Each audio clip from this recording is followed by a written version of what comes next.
रजस्वला अवस्था में माताओं बहनों को पूजन करना चाहिए।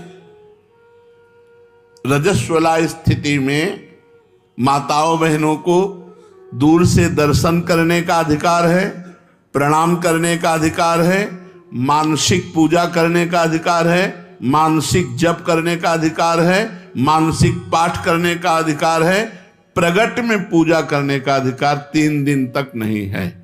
जो भोग परायण है, जो गृहस्थी में है, वो 3 दिन तक अपने ठाकुर की सेवा दूसरे से करावें, क्योंकि रजस्वला स्थिति में शास्त्र निषेध करता है। अगर रजस्वला स्थिति में संख्या ली है, गुरु ने दिया है माला जपने का, तो कैसे पूरी करे? तो शायद उस समय काउंटर नहीं होगा जब उत्तर लिखा गया है।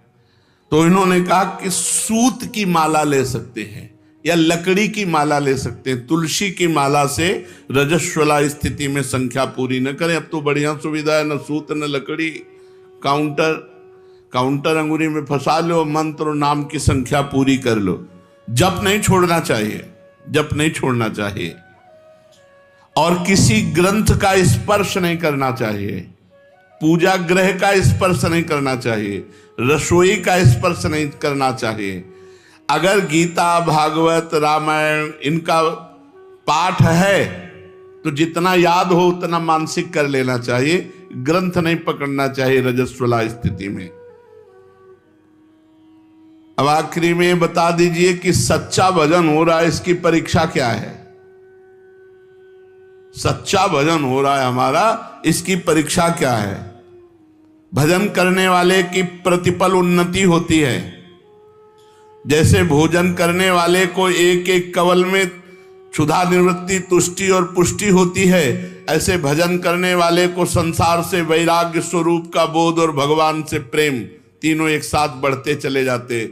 यदि संसार से वैराग्य हो रहा है, अपने स्वरूप का बोध हो रहा है, भगवान से प्रेम हो रहा है, तो आपका भजन ठीक चल रहा है। अगर भोगों में ही आसक्ति बढ़ रही तो कहीं त्रुटि कर रहे हो नाम जप में। नाम जप और बढ़ाओ। संसार के भोग कड़वे लगने लगे, यही भजन का फल है। भगवान प्यारे लगने लगे, यही भजन का फल है। शरीर दूसरा लगने लगे, मैं तत्व इससे अलग है, ये स्वरूप बोध होने लगे, यही भजन का फल है। लौकिक कामना के लिए भजन करें तो क्या भजन से लौकिक कामना पूर्ण हो जाती है? संसारिक कोई कामना चाहे तो भजन से पूर्ण हो जाती है। हाँ, पहले पाप नष्ट होगा, फिर कामना पूर्ण होगी। इसलिए अगर थोड़ा भजन हुआ, पाप अधिक है, तो कामना पूर्ण तब तक नहीं होगी जब तक पाप नष्ट नहीं हो जाएगा। दुख देने में पाप का योगदान है। तो ध्यान रखें, भजन करने वाले एक तो कामना करते नहीं, अगर कामना करते हैं तो पूर्ण तभी होगी जब आपका पाप नष्ट हो जाएगा। ऐसा ना सोचे कि भजन से कामना पूर्ण क्यों नहीं हुई, और भजन करो। जब तुम्हारा पाप नष्ट हो जाएगा तो तुम्हारी कामना पूर्ण हो जाएगी। भजन करने वाला लौकिक कामना ना करे तो अच्छा है, भगवान की प्राप्ति की कामना करे, दुख सुख भोग ले। कामना चाहे पूर्ण हो या नष्ट हो, भजन दोनों काम करेगा। कामना पूर्ण करके चाह मिटा देगा या कामना का ही नाश कर देगा। भजन नहीं छोड़ना चाहिए। हम तो 7 वर्ष से भजन कर रहे हैं, प्रश्नकर्ता ने कहा, पर हमारी कोई आदि व्याधि अभी तक दूर नहीं हुई। मुझे लगता है मेरा भजन निष्फल है क्या? नहीं, बाहर के दुख और शरीर की बीमारी ये प्रारब्ध के अनुसार मिलती है। भजन का फल है अंतःकरण शुद्ध होकर भगवदानंद की प्राप्ति होना। भजन का फल ये नहीं कि तुम्हारा जुकाम बुखार ठीक हो जाए, तुम्हारा ये ठीक हो जाए। अगर चाहोगे उस कोटि का भजन करोगे तो हो जाएगा, पर भजन का फल ये नहीं है। भजन का फल है अंतःकरण की पवित्रता और भगवदानंद की प्राप्ति। महाराज, शरणागति का क्या अर्थ है? सब प्रकार से अपने सर्वस्व को, तन मन धन कामना वासना बुद्धि अहंकार सबको भगवान को अर्पण कर देने से शरणागति पूर्ण हो जाती है।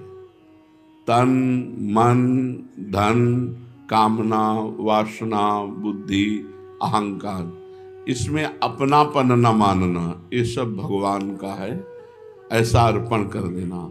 अहंकार भी भगवान का है, बुद्धि भी भगवान की है, मन भी भगवान का है, चित्त भी भगवान का, तन भी भगवान का, धन भी भगवान का, मन भी भगवान। अब सारा भार प्रभु पे अर्पित करके हम निश्चिंत हो गए, निर्भय हो गए। बहुत बढ़िया बताया, पर ये होता नहीं है। इसका साधन क्या है? शरणागति, तन मन प्राण धन बुद्धि अहंकार सब कुछ समर्पित हो जाए, इसकी साधना क्या है? पहला, भगवान के अनुकूल ही सब कार्य करे, प्रतिकूलस्य विसर्जनम, श्री कृष्ण अनुकूलेन। तन मन वचन से कोई पाप कर्म न बने, सबसे पहला है। शरणागति के लिए मनमानी आचरण करने वाला शरणागत नहीं होता। तन से मन से वचन से श्री कृष्ण अनुकूलेन प्रतिकूलस्य विसर्जनम, प्रतिकूल आचरणों का त्याग और अनुकूल आचरण भगवान के करना, ये पहला साधन है। प्रतिकूलस्य विसर्जनम, पाप आचरण न होने पावे। अगर पाप आचरण होंगे तो शरणागति आपकी नहीं मानी जाएगी। एक प्रश्न आज कर रहे थे कि जब पुण्य भगवान को समर्पित तो पाप भी भगवान को समर्पित। ये पुण्यात्मा का या महात्मा का लक्षण नहीं कि जो मन में आया सो कर लिया, इसके बाद कोई पश्चाताप नहीं। अगर हमसे गलत हो गया तो हमारा हृदय जले, भगवान से प्रार्थना करें कि प्रभु दोबारा ऐसी हमसे गलती न हो। तब तो वो गलती से निकल पाएगा। जब जलन ही नहीं तो गलती से निकल ही नहीं पाएगा। भगवान के शरणागत के द्वारा पाप नहीं होता, ये पहला लक्षण है। अगर हमें शरणागत होना है तो पाप आचरण हमें छोड़ना है। नाम जप के प्रभाव से हमें पाप आचरणों से डरना है, बचना है, नहीं हम प्रभु की शरण में नहीं हो पाएंगे। दूसरा, भगवान के प्रतिकूल समस्त कार्यों और भावों का तन मन वचन से सर्वथा त्याग कर देना। पहला भगवान के अनुकूल आचरण करना और दूसरा भगवान के प्रतिकूल जितने आचरण हैं, तन से मन से वचन से कर्म से, उनका त्याग कर देना। तीसरा, एकमात्र भगवान में दृढ़ विश्वास। जो कुछ होगा सब प्रभु से होगा, प्रियाजू से होगा। पूर्ण विश्वास मात्र भगवान है। भगवान ही एकमात्र हमारे रक्षक हैं, वही हमारी गति है, वही हमारा आश्रय है, वही हमारा ध्येय है। ध्येय जिनका ध्यान किया जाता है वही हमारा लक्ष्य है, दूसरा कोई नहीं, एकमात्र प्रभु। पांचवा, जो कुछ भी सोचे बोले करें वो केवल भगवान के लिए करें। सोचें तो भगवान के लिए सोचें, करें तो भगवान के लिए करें, बोलें तो भगवान के लिए बोलें। शरणागति। सब कार्य करते हुए भजन साधना अपना कोई पुरुषार्थ न माने, ये भगवान की कृपा शक्ति से हो रहा है ऐसा अनुभव करे। शरणागति पुष्ट होने के लिए सब कार्य साधना के हो रहे हैं, पर मेरे सामर्थ्य से नहीं हो रहे, ये तो भगवान की कृपा शक्ति के द्वारा हो रहे हैं। मेरे में कोई पुरुषार्थ नहीं, कोई सामर्थ्य नहीं। सातवां, सब कुछ भगवान को अर्पण करने के बाद अर्पण करने का अहम नहीं। आपकी वस्तु आपको समर्पित, मेरा क्या था जो मैं अहम करूं। सब कुछ समर्पित होने के बाद समर्पण का अहंकार नहीं। मैंने भगवान को सब समर्पित, मेरा क्या था, उन्हीं का तो था। मन वही बने हैं, बुद्धि वही बने, चित्त वही, अहम वही, तन मन धन सब उन्हीं का। मेरा क्या, मेरा भ्रम था, मेरा वो मिट गया उनकी कृपा से। ये उपरोक्त जो आपने 7 साधन बताए, तो शरणागति का ये साधन ठीक ठीक चल रहा है, इसका हम कैसे पता लगाएं कि हमारी शरणागति ठीक ठीक से हो रही है? 4 बातें। पहली बात, भगवान का परम प्रेम के साथ चिंतन और उस चिंतन में डूबना। जब आपकी शरणागति हो जाएगी तो ये लक्षण 4 प्रकट होंगे। भगवान के नाम का, रूप का, लीला का, गुण का परम प्रेम के साथ चिंतन और उसमें डूबना, आनंदित होना। नाम चल रहा है तो उसी को सुन रहे हैं, उसी को देख रहे हैं, उसी में डूब रहे हैं, शरणागति आपकी पुष्ट हो रही है। दूसरा, कार्य करते समय ये मैं प्रभु के लिए कर रहा हूं, कार्य समाप्ति के बाद प्रभु को समर्पित कर रहे हैं। तीसरा, चाहे सुख मिले या दुख, लाभ मिले या हानि, हमारी मस्ती में कोई फर्क नहीं पड़ेगा। यदि हम शरणागत हैं तो चाहे सुख मिले चाहे दुख, चाहे लाभ मिले चाहे हानि, हम मस्त रहें, राधा राधा राधा राधा। चौथा, हमारे अंदर की कामनाएं नष्ट हो रही हैं। जब शरणागति पुष्ट होगी तो 4 लक्षण प्रकट होंगे। भगवान के नाम का, रूप का, लीला का, गुण का चिंतन और उसी के आनंद में डूबना।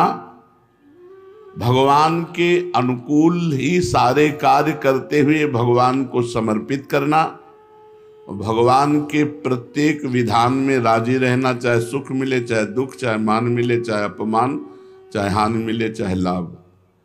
और चौथा, हमारे अंदर कामनाएं नष्ट हो रही, अब बढ़ नहीं रही, धीरे धीरे मन शांत हो रहा है। इस अवस्था में परम शांति, शाश्वत शांति मिलने लगती है जब शरणागति पुष्ट हो जाती है। ये परमोच्च अवस्था है शरणागति। इस अवस्था में स्थित होकर के साधक भगवान की दिव्य लीलाओं में प्रवेश पा जाता है बहुत जल्दी शरणागति से। शरणागति होने पर स्थिति में क्या होता है? भगवान से प्रेम, तत्व का ज्ञान, संसार से वैराग्य, 3 बातें उसमें जागृत हो जाएंगी। भगवत प्रेम, तत्व ज्ञान, सर्वत्र भगवान है, और संसार से वैराग्य। समर्पण में क्या क्या समर्पण किया जा सकता है? जो कुछ भी तुमने अपना माना है, सब कुछ, जो कुछ तुमने अपना माना है, सब कुछ भगवान को समर्पित कर दो, निर्भय हो जाओ। तुम्हारी ही वस्तु कई गुना बढ़कर तुम्हें मिलेगी। जैसे लॉकर में जब बैंक में जमा करते हो तो तुम्हारी वस्तु सुरक्षित रहती है ना, तो भगवान को समर्पित कर देने का मतलब है कई गुना बढ़कर उसका परमानंद मिलना। शरीर तो चिदानंद शरीर मिलेगा, पार्थिव शरीर समर्पित कर दो तो चिदानंद शरीर भगवान दे देंगे अपने सहचरी भाव, दास भाव, गोपी भाव, जिस भाव के आप हैं। इंद्रिय तो दिव्य इंद्रियां हो जाएंगी जो भगवान के रूप गुण लीला का दर्शन कर सके। मन जो भगवान की सेवा का संकल्प विचार कर सके। बुद्धि जो भगवान की लीला का निश्चय करवा सके। अहंकार जो भगवान के दासत्व में स्थित हो जाए। सब कुछ समर्पित कर दो और बेपरवाह हो जाओ। आज से हमारा सब कुछ प्रियालाल को समर्पित है।